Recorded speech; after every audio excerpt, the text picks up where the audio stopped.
بسم اللہ الرحمن الرحیم۔ شیطان انسان کو ہر وقت اپنے شکنجے میں لانے کی کوشش کرتا رہتا ہے۔ جب شیطان بندے پر حاوی ہو جاتا ہے تو اس بندے کے ذہن میں مختلف قسم کے وسوسے پیدا کرتا ہے۔ وہ ہر طرح سے انسان کے دل و دماغ میں ایسے خیالات پیدا کرتا رہتا ہے کہ انسان کو اللہ کی راہ پر چلنے سے دور کروں۔ شیطان انسان کے دل میں کبھی ایسے خیالات لاتا ہے کہ اللہ کون ہے، اس کو کس نے پیدا کیا، اللہ کا وجود ہے یا نہیں۔ کبھی انسان کے دل میں نماز ادا کرتے ہوئے مختلف خیالات آتے ہیں، اور کبھی بیماری کی حالت میں انسان وسوسے کا شکار رہتا ہے۔ کبھی ہم اپنے روزمرہ کی زندگی کے کاموں سے تنگ آ کر سوچتے ہیں، اور کبھی غربت کی حالت ہم کو پریشان کرتی ہے۔ کبھی ہمارے مسلمان بھائیوں کے ساتھ ایسا ہوتا ہے کہ باجماعت نماز ادا کر رہے ہوتے ہیں اور نمازی کے دل میں ایسے خیالات آتے ہیں کہ اس کو پتہ ہی نہیں چلتا کہ وہ نماز میں کیا پڑھ رہا ہے۔ انہی خیالات میں نمازی گم ہوتا ہے اور ادھر امام صاحب سلام پھیر دیتے ہیں۔ اس طرح ہم سوچ میں پڑ جاتے ہیں کہ ہم نماز، روزہ، حج کیوں ادا کرتے ہیں۔ سب سے زیادہ مشکلات ان لوگوں کو پیش آتی ہیں جن کے ذہن میں جنسی وسوسے شیطان ڈالتا ہے۔ جب شیطان کسی عورت کو آپ کے لیے انتہائی حسین کر کے آپ کے دل و دماغ پر حاوی ہوتا ہے تو پھر انسان پوری طرح سے شیطان کے شکنجے میں چلا جاتا ہے، کیونکہ جنسی خواہشات ہی تمام برائیوں کی جڑ بن جاتی ہے۔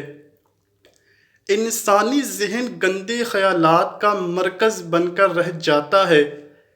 آخر یہ سارے خیالات ہم کو کیوں آتے ہیں؟ ان خیالات کے بارے میں اسلام کیا حکم دیتا ہے کہ اگر یہ خیالات ہم پر حاوی ہو جائیں تو ان کا حل کس طرح کیا جائے؟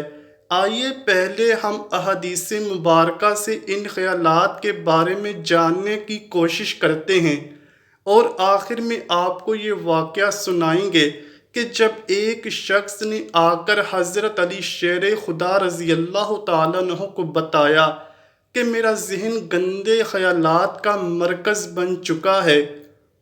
ناظرین گرامی، حضرت ابو ہریرہ رضی اللہ تعالیٰ عنہ سے روایت ہے کہ صحابہ کرام میں سے کچھ لوگ رسول اللہ صلی اللہ علیہ وآلہ وسلم کی خدمت میں حاضر ہو کر عرض کرنے لگے، ہم اپنے دلوں میں کچھ خیالات ایسے پاتے ہیں کہ ہم میں سے کوئی ان کو بیان نہیں کر سکتا۔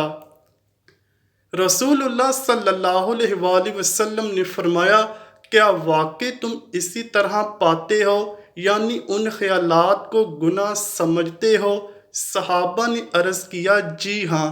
تو رسول اللہ صلی اللہ علیہ وآلہ وسلم نے فرمایا، یہ تو واضح ایمان ہے۔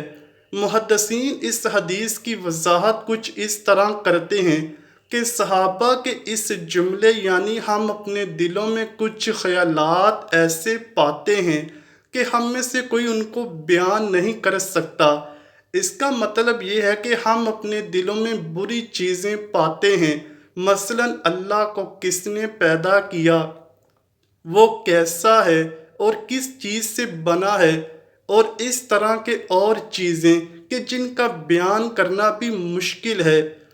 اس لیے ہمیں معلوم ہے کہ یہ کبھی باتیں ہیں، اور ان میں سے کوئی چیز بھی ایسی نہیں کہ ہم اس پر اعتقاد رکھیں، بلکہ ہم جانتے ہیں کہ اللہ قدیم ہے، ازل سے ہے، ہر چیز کا خالق ہے، مخلوق نہیں ہے۔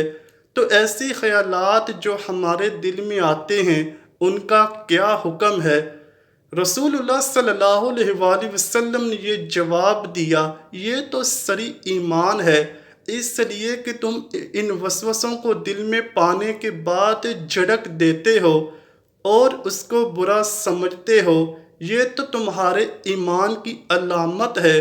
لہٰذا ان خیالات اور وسوسوں سے پریشان نہ ہوں، اور ان کا علاج یہ ہے کہ ان کی طرف بالکل دھیان نہ دیا جائے۔ بعض علماء نے وسوسوں میں مبتلا اشخاص کی تسلی اور تسکین کے لیے کہا ہے کہ جس طرح چور اس گھر میں جاتا ہے جہاں کچھ مال و متاع ہوتا ہے، اسی طرح جس دل میں ایمان ہوتا ہے شیطان وہاں آ کر ہی وسوسے ڈالتا ہے۔ برے خیالات آنا شیطان کا ایک عمل ہے۔ شیطان وسوسوں کے ذریعے انسان کو اپنے رب سے دور کرنے میں ہمیشہ سے ہی کوشش میں لگا رہتا ہے، اور قیامت تک شیطان انسانوں کے دلوں میں وسوسے پیدا کرتا رہے گا۔ اس کی کوشش یہ ہوگی کہ یہ انسان رحمان کو چھوڑ کر شیطان کی باتوں کو ہی مانے۔ حدیث محمدی صلی اللہ علیہ وآلہ وسلم ہے کہ خدا کا لاکھ لاکھ شکر ہے کہ شیطان کے جال کو وسوسے کی حد تک محدود کر دیا گیا ہے۔ اس سے آگے شیطان کو بڑھنے کی اجازت قطعاً نہیں دی گئی۔ حدیث پاک میں ہے کہ نبی کریم صلی اللہ علیہ وآلہ وسلم نے فرمایا، اللہ پاک نے میری امت کے لوگوں کے دلوں میں وسوسے پیدا ہونے کو درگزر فرما دیا ہے، اور انسان کو نیک کام کرنے کی توفیق دی گئی ہے۔ مومن کے دل میں وسوسوں کا پیدا ہونے سے مومن کو گناہ نہیں ہوگا، بلکہ مومن جو نیک کام کر رہا ہوگا اللہ پاک اسے نیک کام کے بدلے نیکیاں عطا کرے گا۔ جو لوگ ہر وقت خیالات میں گم رہتے ہیں، ایسے لوگ دوسرے کاموں میں سست روی اختیار کرتے ہیں۔ وہ ہر وقت وسوسوں میں ہی رہتے ہیں۔ وہ سوتے، اٹھتے، لیٹتے، بیٹھتے، گھر سے باہر جاتے، گھر میں داخل ہوتے، شریعت کے خلاف وسوسوں میں رہتے ہیں۔ اس طرح شیطان ایسے انسان کو کبھی بھی برے خیالات سے آزاد نہیں ہونے دیتا۔ وہ ہر وقت انسان کو شریعت کے خلاف بھڑکاتا ہے تاکہ انسان زیادہ سے زیادہ سوچے اور ہر وقت دماغی تھکاوٹ کا شکار رہے اور اس کو اللہ کی طرف رجوع کرنے کی فرصت ہی نہ ملے۔ حضرت ابو ہریرہ رضی اللہ تعالیٰ عنہ سے مروی ہے کہ رسول اللہ صلی اللہ علیہ وآلہ وسلم نے فرمایا، ہر انسان کے پاس شیطان حاضر ہوتا ہے اور اس کو ان خیالات میں مبتلا کر دیتا ہے کہ آسمان کو پیدا کرنے والا کون ہے، زمین کو کس نے پیدا کیا، یہ سارا نظام کون چلا رہا ہے۔ نعوذ باللہ، شیطان انسان کے دل میں یہاں تک خیالات لاتا ہے کہ اللہ کو پیدا کرنے والا کون ہے۔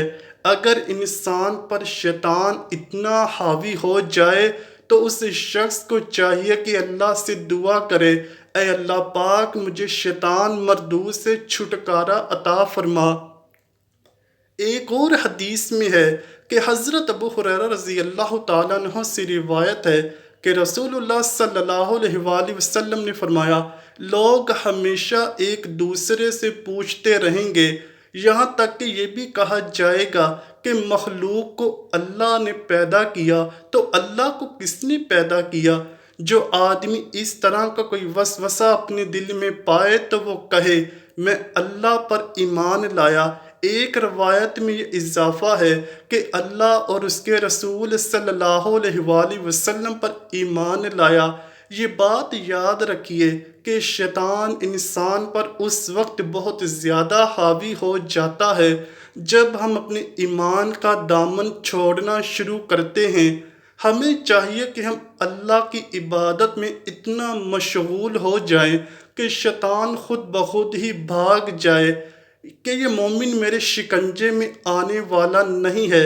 ہمیں 5 وقت کی نماز باجماعت ادا کرنی چاہیے، قرآن پاک کی تلاوت ہر روز کریں، عمرہ، حج، زکوٰۃ ادا کریں، ہر وقت اللہ کا ذکر کرتے رہیں، اور اس بات پر یقین رکھیں کہ اللہ ایک ہے، اس کی نہ تو کوئی اولاد ہے، نہ ہی اس کو کسی نے پیدا کیا، وہ واحد ہے اور وہی عبادت کے لائق ہے۔